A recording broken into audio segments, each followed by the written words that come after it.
She got the Glock, she'll put you under. You know we game time on the front line till it's over. Deep in the trenches for ya, like a soldier.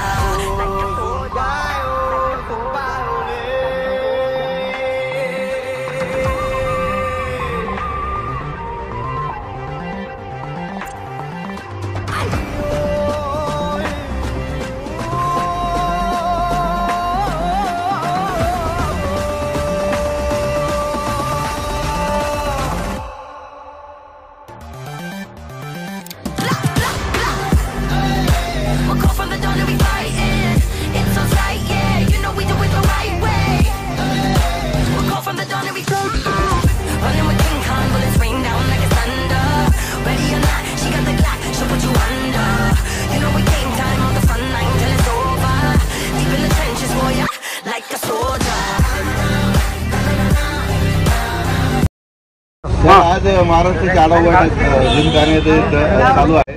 त्याच माध्यमातून महाराष्ट्र लाडके बेरोजगार साक्षरता अभियान तुम्ही चालू केलं. काय याच्या माध्यमातून सांगणार आहे? आज हे आपण महाराष्ट्राचे लाडके बेरोजगार हे उपक्रम विद्यार्थी काँग्रेसच्या वतीने राबवण्यात आलेला आहे. याचा उद्देश आहे की महाराष्ट्रामध्ये ते मुख्यमंत्री साहेबांनी लाडकी बहीण लाडका भाऊ योजना हे पैसे देण्याचं लालच चॉकलेट देण्याचं ते काम करत आहे. पण ते लालच प्रलोभन देण्याऐवजी त्यांनी रोजगार द्यायला हवा.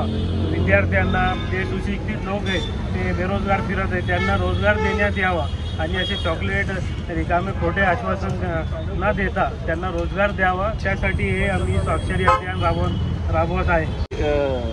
सरकारमध्ये त्यांनी रोजगाराचं बॅनर काढलेले पत्र काढलेलं आहे. आत्तापर्यंत रोजगार भेटले नाही. युवकांना काय सांगणार?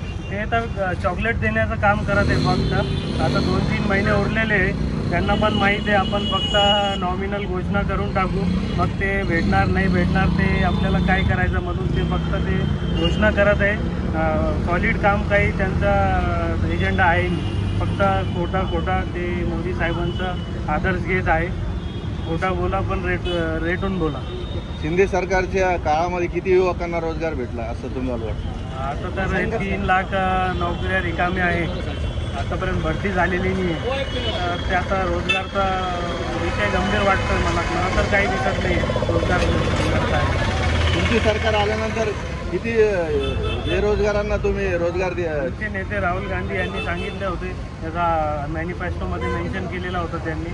पण ते दुर्दैवाने थोडे सीट कमी आले पण आमची सरकार आली नाही. परंतु स्ट्रॉंग अपोजिशन म्हणून राहुलजी विरोध करून ते त्यांचे रोजगार मिळवण्यासाठी प्रयत्न करतील हे आशा आहे. आणि सरकार आली तर नक्की ते देणार आहे. हे सरकारच्या तुम्ही साक्षरता अभियान जे ठेवलं किती कार्यकर्त्यांनी याच्यामध्ये भाग घेतला? आतापर्यंत 200-300 लोकांनी सह्या केलेल्या आहे. आता अजून चालूच आहे. लोक घेत आहे सही करताय. याच माध्यमातून तुम्ही कार्यकर्त्या पदाधिकाऱ्यांना काय आवाहन करणार? कार्यकर्त्यांना हेच आवाहन करणार आहे की तुम्ही रस्त्यावर उतरा लोकांचे कामे करा आणि ॲक्टिव्ह होऊन जा. आता आपले अच्छे दिन येणार आहे. काळ हा काँग्रेसचाच येणार आहे. खोटे आश्वासन हे फसवगिरी जास्त दिवस चालत नाही आहे. विजय हा सत्याचाच होतो.